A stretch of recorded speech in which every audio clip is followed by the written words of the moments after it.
Halo, assalamualaikum teman Aslam. Jumpa lagi bersama saya Adim dan masih tetap membahas seputar gangguan asam lambung, GERD, anxiety, psikosomatis. Oke teman-teman, di season kali ini saya mau jawab beberapa pertanyaan dari teman-teman Aslam, teman-teman ya.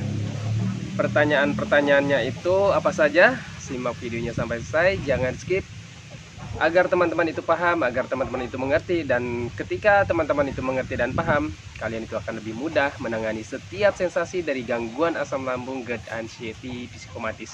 Dan buat teman-teman yang baru bergabung, seandainya kalian mau bertanya tentang seputaran gangguan asam lambung, GERD, anxiety, psikomatis, alangkah lebih baiknya kalian itu simak dulu video-video saya yang terdahulu teman-teman ya. Karena saya itu sudah banyak sekali teman-temannya sharing tentang seputaran gangguan asam lambung, GERD, anxiety, psikomatis. Kalian tinggal cek saja profil saya, klik bagian video, cari saja di situ, scroll saja video-video saya teman-teman ya. Agar kalian itu lebih mengerti ya teman-temannya, lebih detail gitu teman-temannya. Kalau misalkan kalian itu nonton dari video-video saya yang terdahulu gitu teman-temannya. Karena saya tuh sudah banyak sekali bahas tentang seputaran sensasi gangguan asam lambung, GERD, anxiety, psikomatis. Dari ujung kaki sampai ujung kepala, sensasi dari gangguan asam lambung, GERD, anxiety, psikomatis itu banyak sekali teman-teman ya. Dan tenang aja teman-teman, sensasi-sensasi yang kalian rasakan itu akan sembuh dan tidak berbahaya sama sekali. Oke teman-teman ya, kembali lagi ke pembahasan ataupun ke topik utamanya teman-teman. Saya mau jawab beberapa pertanyaan. Ini mohon maaf teman-temannya, sebelum lanjut ke pembahasannya, mohon maaf kalau misalkan audionya terganggu karena mau hujan lagi kayaknya nih teman-temannya, udah ada angin-anginnya agak kenceng ya teman-temannya. Oke lanjut teman-temannya. Oke, pertanyaan pertama, saya nggak sebutin namanya teman-teman ya. Mudah-mudahan aja teman-teman yang mengalami ya, yang teman-teman yang lain gitu, kalian teman-temannya yang mengalami sensasi pertanyaannya sama dengan akun yang saya baca pertanyaan teman-teman ya.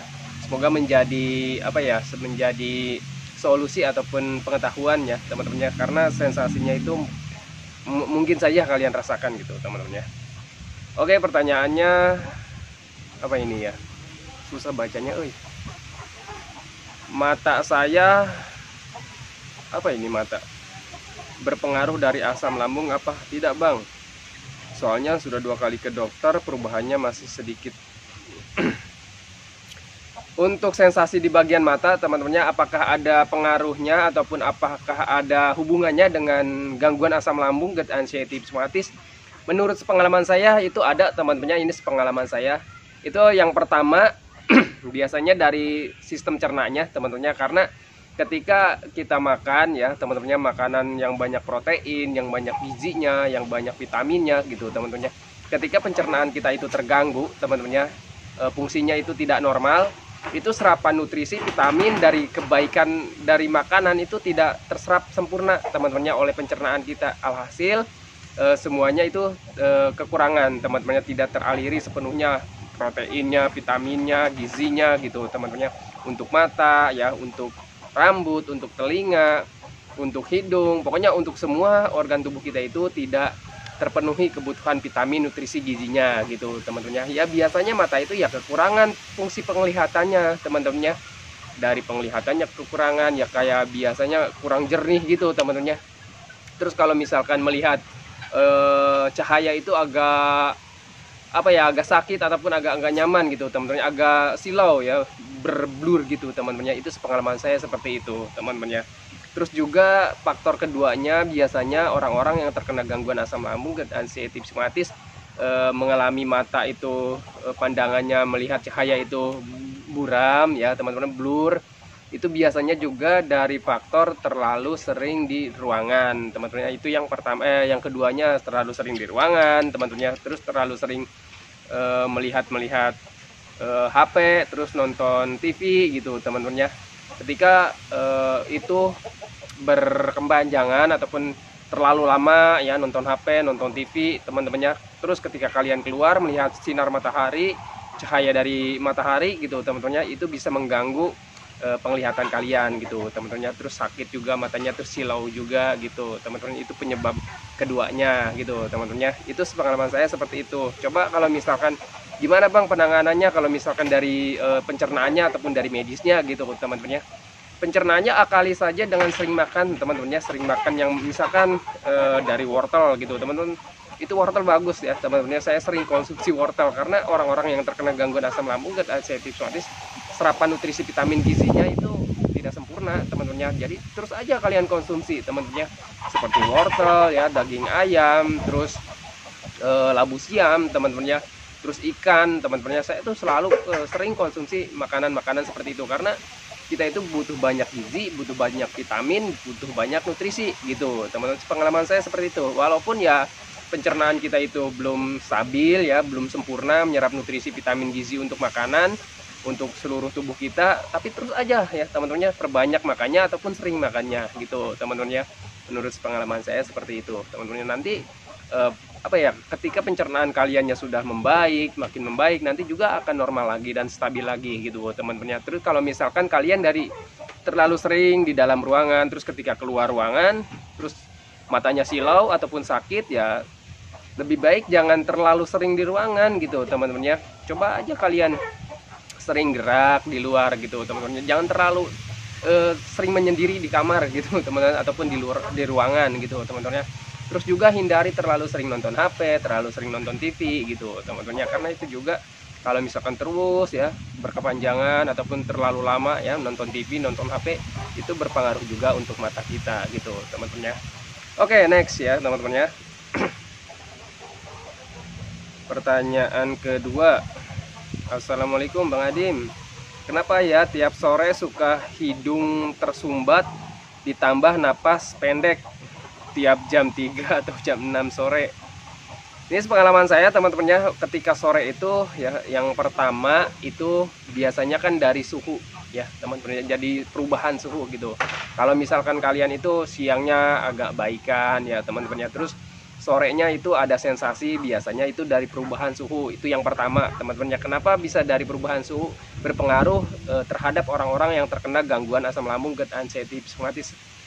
Sepengalaman saya gini teman-teman, asam lambung itu sensitif dengan suhu dingin teman-teman. Sepengalaman saya, mungkin ada teman-teman juga yang nggak sensitif terhadap suhu dingin, tetapi untuk saya pribadi itu mengalami ketika sore ataupun ketika terkena suhu dingin seperti mandi teman-teman, itu waktu kondisi saya masih di bawah 75%-an, itu sering sekali di sore hari itu ataupun ketika mandi teman-teman, itu biasanya banyak sensasi ya, sensasinya hadir lagi gitu teman-teman.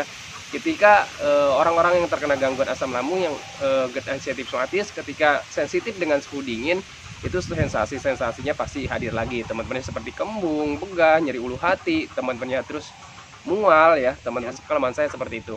Itu biasanya kalian itu sensitif terhadap suhu dingin gitu teman-teman. Pengalaman saya seperti itu.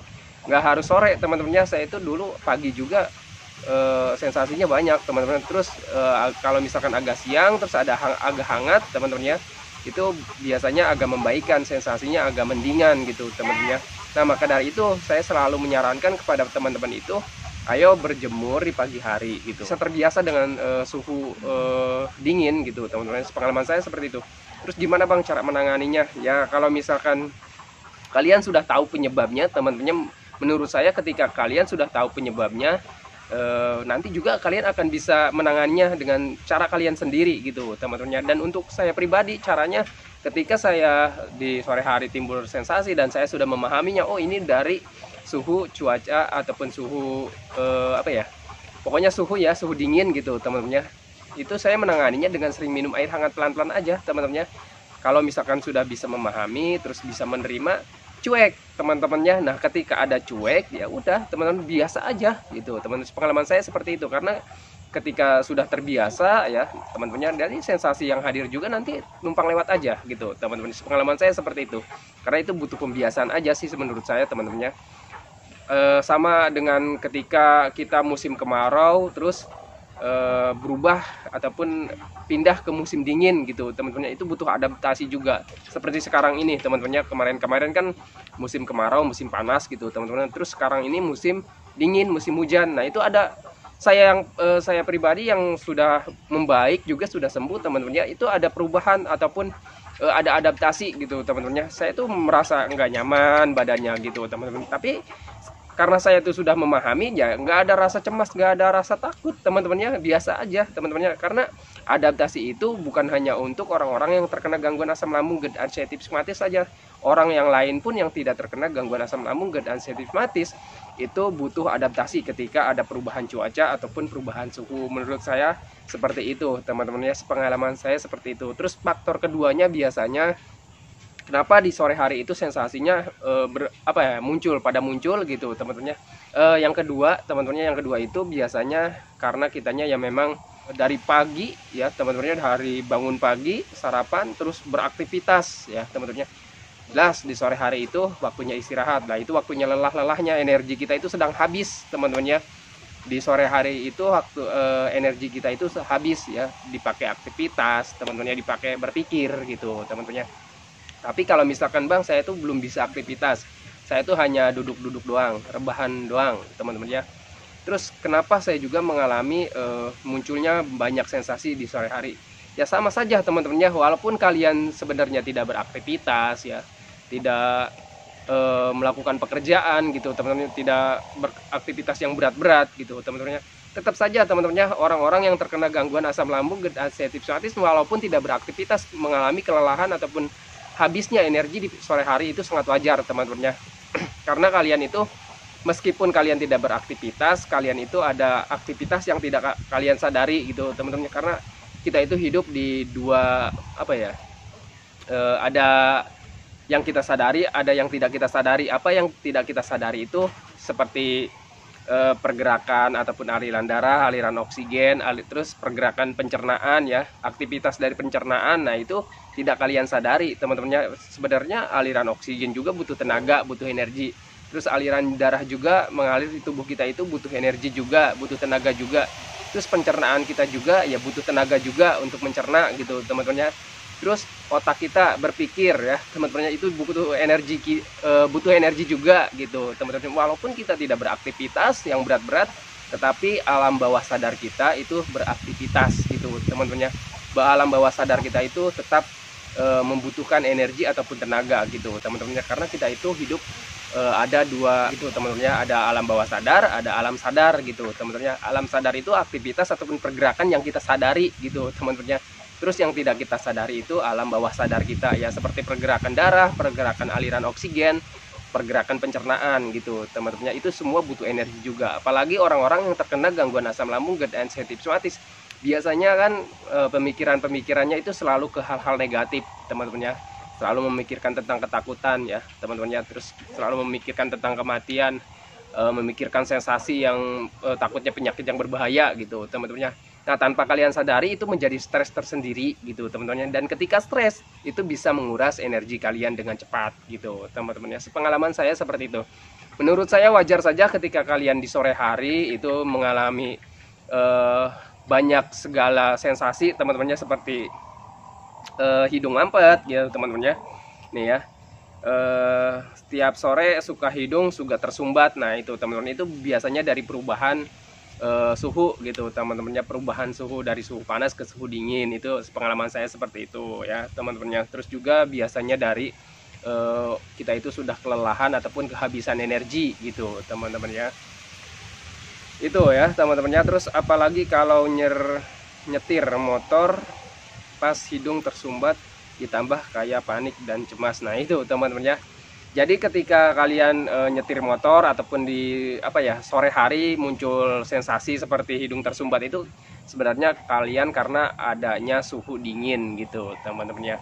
Jadi ketika orang-orang yang terkena gangguan asam lambung, GERD anxiety psikomatis itu rentan sekali ataupun sensitif sekali terhadap suhu dingin. Itu pengalaman saya seperti itu teman-temannya.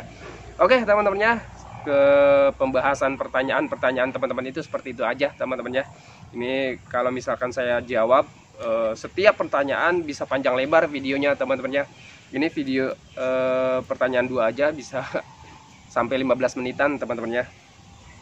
Oke teman-temannya, jadi videonya seperti itu saja. Semoga bisa membantu kalian teman-temannya yang belum memahami setiap sensasi dari gangguan asam lambung, GERD anxiety psikomatis. Dan buat kalian yang mau bertanya tentang seputaran gangguan asam lambung, GERD anxiety psikomatis, coba aja kalian tengok video-video saya yang terdahulu gitu teman-temannya, supaya lebih detail gitu teman-temannya.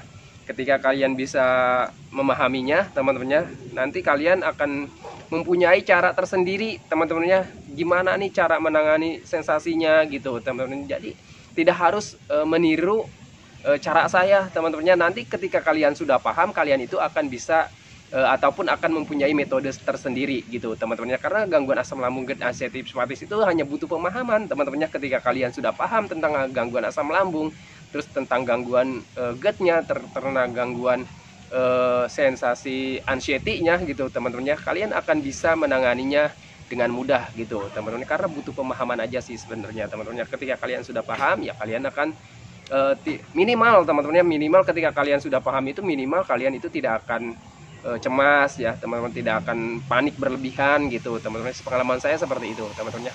Oke teman-temannya, udah sore banget nih teman-teman.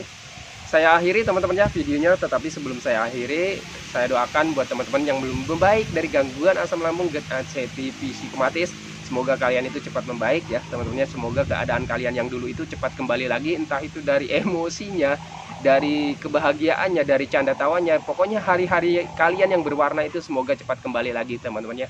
Dan juga jangan lupa doakan saya agar saya itu tetap sehat, tetap kuat, tetap ceria, agar tetap bisa menemani kalian yang belum membaik dari gangguan asam lambung GERD anxiety psikomatis. Oke teman-temannya, saya akhiri videonya. Assalamualaikum warahmatullahi wabarakatuh.